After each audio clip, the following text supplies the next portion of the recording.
Olá, nós iremos trabalhar aí os distúrbios infantis, tá? Os distúrbios infantis que nós iremos trabalhar hoje, né, é o autismo, o retardo mental e o TDAH, que é transtorno de déficit de atenção e hiperatividade. Antes de iniciar, eu tenho alguns pontos para falar com vocês, que é com relação à inserção da escola como personagem importante para o tratamento desta criança, né? Então, muitas vezes os pais, eles não conseguem ver algum transtorno, algum distúrbio na criança, e quando ela começa a frequentar a escola detecta. O professor, né, ele é fundamental nessa detecção. E se na escola tiver um psicopedagogo, é ele que vai ajudar ao professor a trabalhar, né, a reconhecer esse distúrbio infantil. Lembrando que o psicopedagogo ele não pode dar diagnósticos psiquiátricos, tá? Ele não pode diagnosticar a criança com nenhum distúrbio. Ele faz um relatório, né? E daí esse relatório é enviado ao CAPS sobre o comportamento da criança na escola, tá? E também ele vai ajudar no tratamento dessa criança quando for diagnosticado pelo psiquiatra. Outro ponto é a questão dos pais, tá? Muitas vezes os pais, eles não querem, né, que os filhos tenham convívio, os filhos que desenvolvem distúrbios infantis, tenham convívio com a sociedade. Eles preferem isolar o seu filho, seja por vergonha de ter um filho com distúrbio, né? Ou por superproteção, porque eles sabem que a sociedade é preconceituosa e o filho ele vai acabar sofrendo preconceitos. Então, isso deve ser entendido pelos pais, isso deve ser conversado com eles e nós devemos mostrar a importância dessa criança estar presente no convívio social, tá? Isso vai melhorar a questão, mesmo que pouca, mas vai melhorar a questão aí do distúrbio infantil.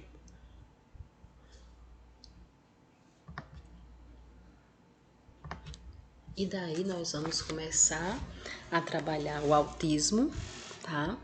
Lembrando para vocês que o autismo, né, a criança, ela cria o seu próprio mundo e no seu mundo só cabe ela mesma, não cabe outra pessoa, o que traz muitas vezes irritabilidade à criança nessa questão do outro estar querendo entrar no seu mundo. Isso pode trazer irritabilidade, agressividade, tá? Ele costuma falar dele mesmo na terceira pessoa, ok? E ele tem uma rotina. Ele cria na sua cabeça uma rotina e essa rotina ela não pode ser quebrada. Vamos acompanhar aí os slides.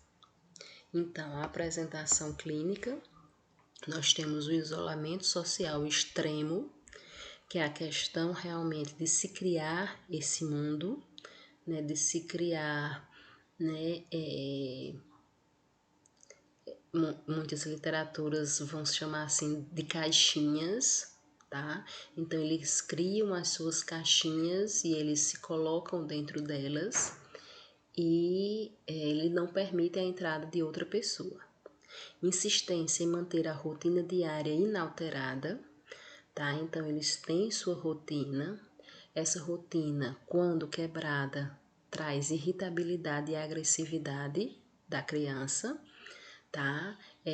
Se essa rotina precisar ser quebrada, ela tem que ser conversada antes com a criança, para que ela, né, se irrite ou se torne agressiva o menos possível. Mutismo ou fala sem efeito de comunicação, tá? Lembrando para vocês que mutismo não é que a criança seja muda, mas na realidade ela não quer falar. E essa questão de sem efeito de comunicação, como eu falei para vocês, elas falam dela mesma na terceira pessoa, né? Como se elas estivessem falando de outra pessoa. Então, por exemplo, né, eu tenho autismo e eu falo, a Clélia quer esse brinquedo, tá? Estou falando sem efeito de comunicação. Estou falando como se fosse outra pessoa. Padrões estereotipados de comportamento, eles criam determinadas manias, tá? Ao longo da sua vida, e essas manias, elas têm que ser aceitas por quem convive com essa criança, tá? Tem que ser vista, tem que ser entendida, porque isso faz parte também do seu mundo. Quando compelida, né, a realizar esses padrões, né, ela também vai trazer irritabilidade e agressividade.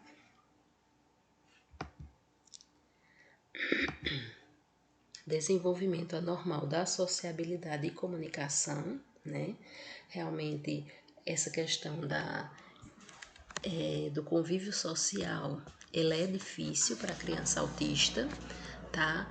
Por quê? Porque ele prefere o seu isolamento, ele prefere o seu mundo, isso já é característica dele. Repertório de atividades e interesses bastante restritos, tá? Eles não se interessam por muitas coisas, mas aquilo que eles se interessam, eles querem tomar posse, tá? Então, muitas vezes, né, pode-se trazer para essa criança um brinquedo lúdico, né, que brilha, que produz som, tá? Que a gente imagina que toda criança se interessaria, né, gostaria desse brinquedo. E algumas vezes para o autista isso daí não traz nenhum interesse. E ele pode se interessar por um controle de televisão, certo? Comunicação totalmente prejudicada, gestos, sons, expressões faciais e fala. Isso vai fazer com que seja inserido, né, na vida dessa criança a questão do fonoaudiólogo, tá? Para que ele trabalhe essa questão dessa comunicação. Não estabelece contato visual nem sorri, tá? Devido ao seu isolamento social e percepção das pessoas como objeto inanimado, tá? Eles, na realidade, só gostam de conviver com aquelas pessoas, né, que eles já têm uma certa proximidade, tá? Então, eles vão... a questão dos pais, né, eles podem, apesar de algumas literaturas falarem, né, que eles não expressam nenhum amor pelos pais, mas na realidade, dependendo da forma que eles são tratados, isso pode acontecer. Desenvolvimento da linguagem deficitária, importância do fono, não se relaciona com outras crianças ou adultos, nem se interessa em fazer amizades, isso devido ao seu mundo, tá? Porque ele prefere estar dentro da sua caixinha. E indiferença ou aversão ao contato físico, eles preferem não ser tocados, tá? Quando tocados por pessoas que não são do seu convívio social, isso pode trazer irritabilidade e agressividade. E pode haver associação com retardo mental, né? Apesar de que elas são crianças muito inteligentes, tá? E pode haver outras alterações de comportamento, como autoagressividade, crises de birra, impulsividade e hiperatividade. Essa questão da autoagressividade muitas vezes é quando ela é tirada da sua rotina, tirada do seu mundo, né? Sua caixinha aí é invadida por outra pessoa, né? Pessoal, eu falo, né, citando a criança, mas nós temos, né, adultos com distúrbios infantis, né, que foram diagnosticados na infância e até hoje eles convivem muito bem com o seu transtorno. Não busca conforto aos pais quando doente ou ferido, né? Isso aí vai de como os pais abraçaram essa criança, né? Se ele é aquele pai dedicado, que prefere não isolar a criança, que participa, né, do seu mundo quando ele permite, então ele vai sim buscar um conforto e permitir ser abraçado por esses pais. Permanece sozinho em atividades repetitivas, como movimentação corporal estereotipada ou manipulação de objetos para a produção de movimentos giratórios, né? Isso faz parte aí dos seus estereótipos, tá? Do que ele cria, da forma como ele brinca, da forma como ele manuseia determinados objetos. E falta espontaneidade, criatividade e iniciativa. Tá? Que isso muitas vezes não é visto por todos, porque isso só vai acontecer quando ele está aí dentro do seu mundo. A epidemiologia. Sua epidemiologia corresponde a aproximadamente 1 a 5 casos em cada 10 mil crianças, numa proporção de 2 a 3 homens para uma mulher. Tá? Observa-se assim uma predominância do sexo masculino. As causas do autismo. Tá? As causas do autismo ainda são desconhecidas, mas existem algumas teorias.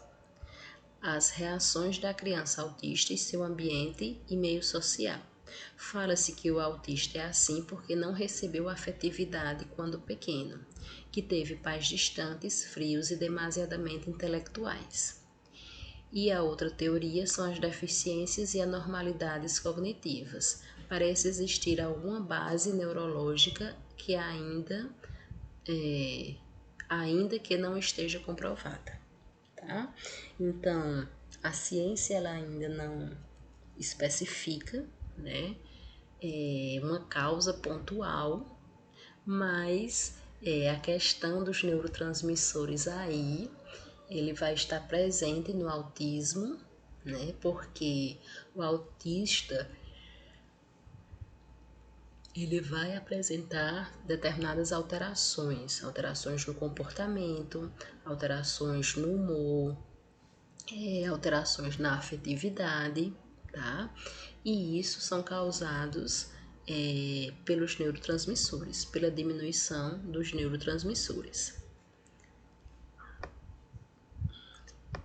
Sinais e sintomas. Dificuldade no relacionamento com outra criança, né? Esses sinais e sintomas fazem parte da apresentação da doença, vocês vão ver que eles se repetem. Eles não se relacionam nem com outras crianças, né? Nem com outros adultos. Preferência pela solidão, a questão aí do isolamento social, né? Do seu próprio mundo. Insistência em repetição, resistência à mudança de rotina. Então, eles preferem, né, ter sua rotina todos os dias, repete palavras ou frases constantemente, principalmente quando eles, né, desejam algo, acham isso interessante, dificuldades em expressar necessidades, usa gestos, né, gesticular aí, e apontam o lugar das palavras. Então, muitas vezes, né, a comunicação deles prejudicadas, então eles preferem realmente mais a questão gestual. Eles apontam, eles pegam, né, sem muitas vezes chegar e se comunicar. Eles só chegam e pegam.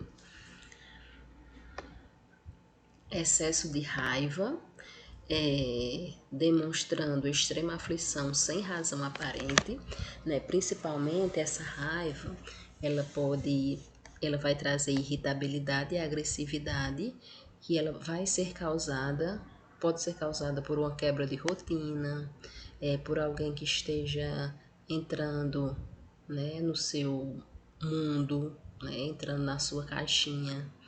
Tá? Tem certos hábitos que eles criam, né? A questão dos estereótipos, que quando como é que eu posso falar? Que quando eles não podem realizar, isso também traz essa irritabilidade, a questão da audição, eles são muito sensíveis com relação à audição, então barulhos muito altos trazem esse excesso de raiva, essa irritabilidade. Inapropriada fixação por objetos inanimados, né? E eles querem tomar posse realmente desse objeto, a ausência de noção de perigo, né? Daí a importância deles serem observados, cuidados, age como se estivesse surdo, eles não querem escutar o outro, né? Poses bizarras, isso aí vai devido ao estereótipo deles, e a habilidade motora ela é irregular, então devido a essas poses bizarras e devido a essa habilidade motora irregular, nós temos aí a inserção de outro profissional que é o fisioterapeuta, como profissional que irá atender, que irá fazer parte da equipe multiprofissional que cuida dessa criança. O diagnóstico: não há testes laboratoriais ou de imagem que possam diagnosticar o autismo. Assim, o diagnóstico ele é feito clinicamente pela entrevista e histórico do paciente. Uma vez feito o diagnóstico, a criança deve ser encaminhada para o profissional especialista em autismo. Este se encarregará de confirmar ou negar o diagnóstico, certo? Então, por exemplo, né, se essa sintomatologia ela for vista no ambiente escolar, né, a própria escola detectar isso aí, então eles vão chamar os pais, vão conversar com os pais sobre, né, esse comportamento diferenciado do filho e vai orientar que esses pais levem o seu filho para o CAPS, né? Nós temos o CAPS específico aí, que é o CAPS infantil, onde ele vai começar a tratar essa criança. O tratamento aí, né, assim como nós iremos citar nos outros transtornos, é a questão medicamentosa, psicoterapia, fisioterapia, né? Temos a inserção aí também do fonoaudiólogo, e a família ela é essencial, né, para a questão do tratamento dessa criança. Ok, pessoal? Com relação ao autismo, então nós vamos agora dar seguimento a outro transtorno, a outro distúrbio, que é o retardo mental, tá? Nos Fs aí, o retardo mental está entre o F70 e F79, de acordo com o CID-10. Então, diferentemente do autismo, né, onde a criança ela desenvolve uma inteligência, né, o seu intelecto é muito alto no autismo. No retardo mental, a criança ela vai apresentar um comprometimento no funcionamento intelectual, tá?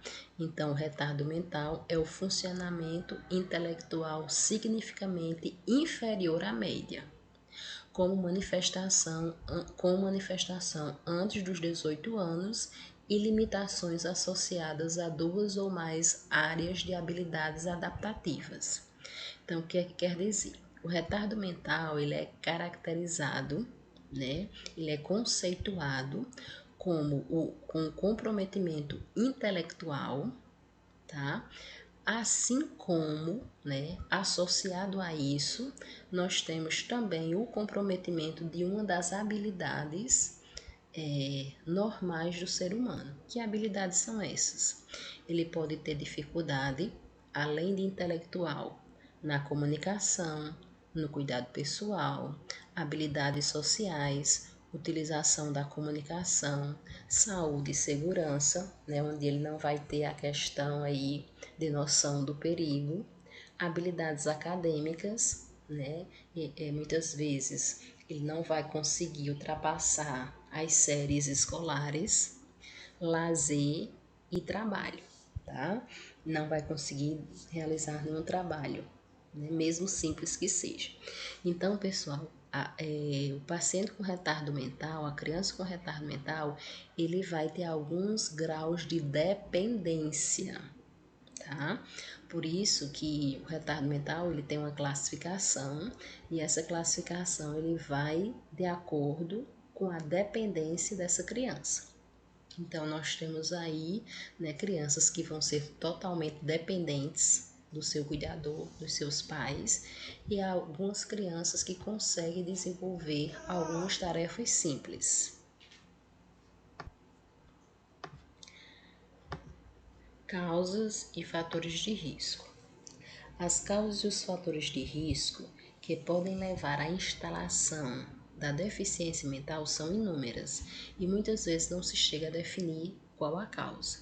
Então, existem alguns fatores de risco, né, que estão relacionados ao retardo mental e são eles que nós iremos falar aqui, tá? Fatores de risco e causas pré-natais, tá? Então, incidem desde a concepção até o início do trabalho de parto, como desnutrição materna, má assistência à gestante, doenças infecciosas como sífilis e rubéola, tóxicos, né, como o uso de álcool e outras substâncias, e as causas genéticas, né, como nós temos aí a síndrome de Down, que em algumas crianças vai trazer como consequência aí o retardo mental. Então, pessoal, a gente abre um parênteses aí com relação, né, a nós enfermeiros, a nossa consulta de pré-natal, tá? O nosso pré-natal, ele deve ser bem feito para que a gente venha trabalhar muito bem essa gestante com relação ao uso de álcool, ao uso de drogas, às doenças, né, infecciosas, a questão da alimentação, né, da nutrição dessa mãe, certo? Então, veja que, né, quando nós iniciamos o pré-natal, desde o início, né, assim que a mulher descobre que está gestante, e esse pré-natal, ele é, né, bem feito, ele é realizado, ele é frequente, então nós podemos estar aí diagnosticando, nós podemos estar aí prevenindo, não diagnosticando, né, mas informando esta gestante, né, e também prevenindo essa questão do retardo mental. Os fatores e causas perinatais, que incidem do início do trabalho de parto até 30 dias da vida do bebê. Tá?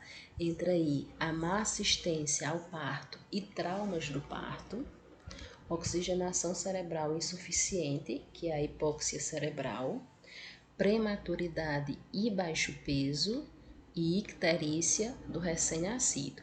Então, os cuidados com relação à hora do parto e após o parto devem ser vistos, né, devem ser tratados. A questão da mulher ainda no período de pré-natal, né, está conversando com o seu obstetra, né, sobre essa questão da hora do parto, para que a criança não venha a sofrer com hipóxia cerebral, devido, né, ao atraso do parto. E fatores de risco e causas pós-natais, que incidem dos 30 dias de vida até o final da adolescência, que podem ser desnutrição, desidratação grave, carência de estimulação global, infecções, meningoencefalite, sarampo, etc., intoxicações exógenas em casos de acidentes, tá?